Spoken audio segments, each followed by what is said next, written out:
और फाइनली हमारे दादा की फैमिली ने 1500 से 2000 तक की ईंटें बना ली हैं। और जैसा कि आप यहाँ पर देख सकते हैं,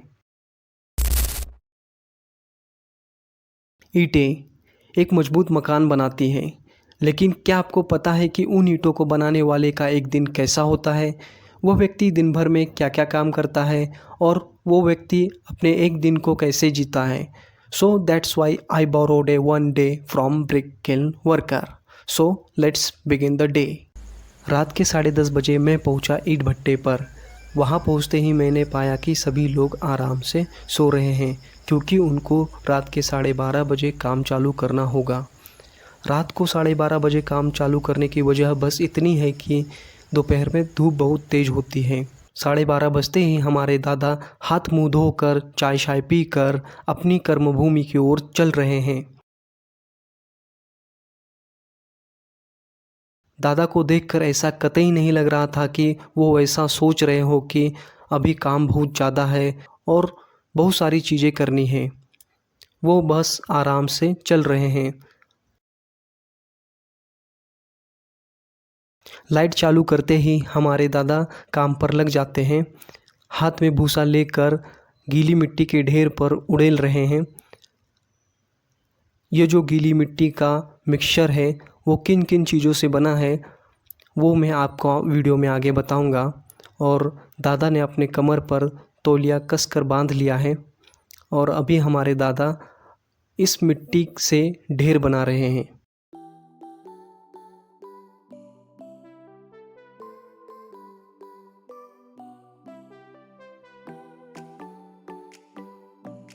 और देखते ही देखते उन्होंने बहुत सारा ढेर बना लिया है ताकि हमारी ईंटें अच्छे से बन सके। काम इतनी तेज़ी से होने लगा कि मैं आपको पहली ईंट की कास्टिंग भी नहीं दिखा पाया।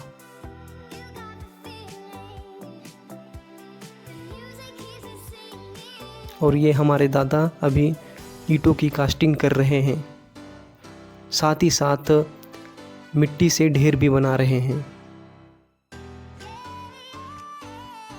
अब सेम प्रोसेस बार बार कंटिन्यूअस चलती रहती है। दादा को इस तरह से काम करता देखकर तो मेरे पसीने छूटने लग रहे हैं, वो भी रात में।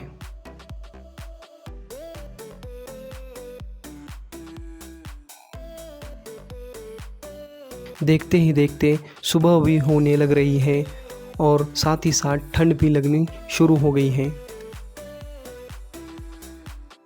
और आप सुबह का नज़ारा देख सकते हैं।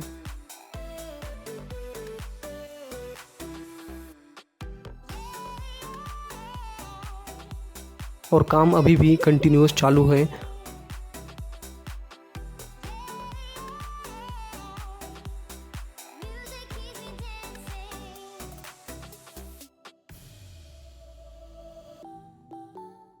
अभी लास्ट का बैच बचा हुआ है जो कि हमारे दादा अभी पूरा कर रहे हैं।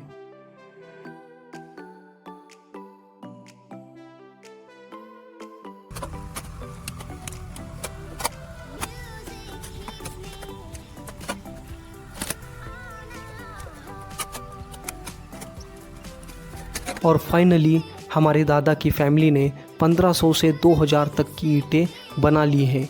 और जैसा कि आप यहाँ पर देख सकते हैं, अब मैं आपको बताता हूँ कि इन ईंटों को किस तरह की मिट्टी से बनाया जाता है और उसमें क्या क्या मिलाया जाता है।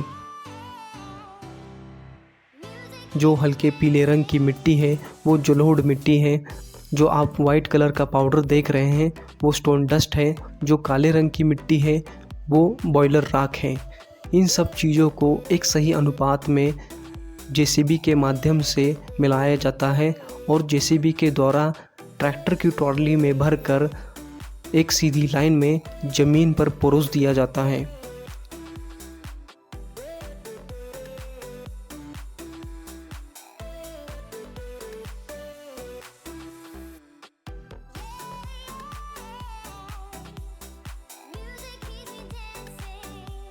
अब हमारे दादा इस मिट्टी के ढेर को सुव्यवस्थित करके उसमें मेड़ बनाते हैं और उसके बाद उसमें डाला जाता है पानी, जिससे मिट्टी अच्छे से गीली हो सके।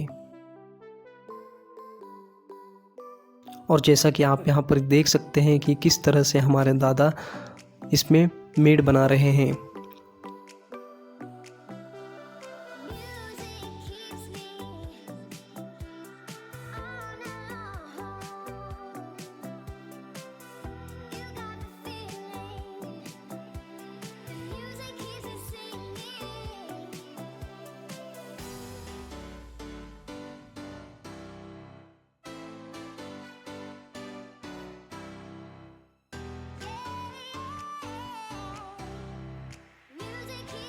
मेड़ों में पानी भर जाने के बाद उसमें डाला जाता है नमक, और हमारे दादा नमक को बहुत तेज़ी से पानी के अंदर डाल रहे हैं।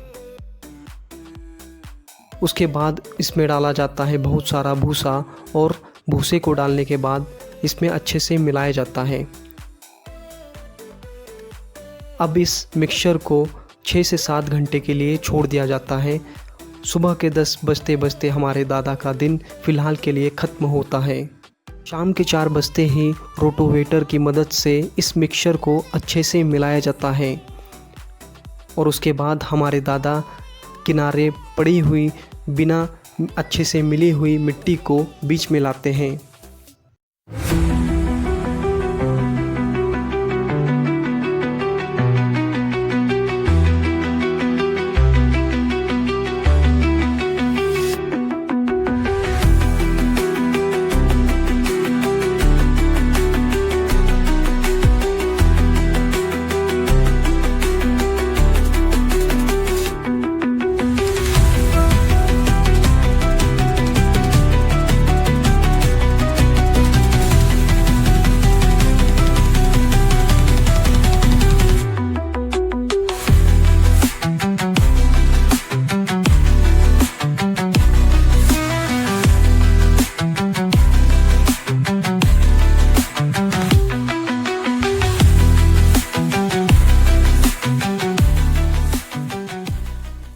अब दोबारा से किनारे की मिट्टी को बीच में लाया जाता है, और यहाँ पर आप रिज़ल्ट देख सकते हैं। अब इस मिक्सचर को फिर से 6 से 7 घंटों के लिए छोड़ दिया जाता है, और उसके बाद क्या होता है वो आप जानते ही हैं। ईंटों की कास्टिंग होने के बाद उन्हें कुछ दिनों के लिए सूखने के लिए छोड़ दिया जाता है। फिर उसके बाद उन्हें खड़ा रख कर सुखाया जाता है। फिर उसके बाद कुछ इस तरह से उनकी अरेंजमेंट की जाती है ताकि और ईंटें बनाई जा सके। फिर उसके बाद में ईंटों की कुछ इस तरह की दीवारें बनाकर उसमें कोयला डालकर कुछ इस तरह से ईंट भट्टी बनाते हैं। जैसा कि आप यहाँ पर देख सकते हैं कि ये ईंटें अच्छे से पक चुकी हैं, और उससे पहले ये ईंटें कच्ची ईंटें थीं। और इस तरह से हमारे दादा का एक दिन ख़त्म होता है। काम ख़त्म होने के बाद दादा खुश नज़र आ रहे थे, और मैंने उनसे बहुत सारी बातें भी की और उनसे बहुत सारी चीज़ें सीखने को भी मिली।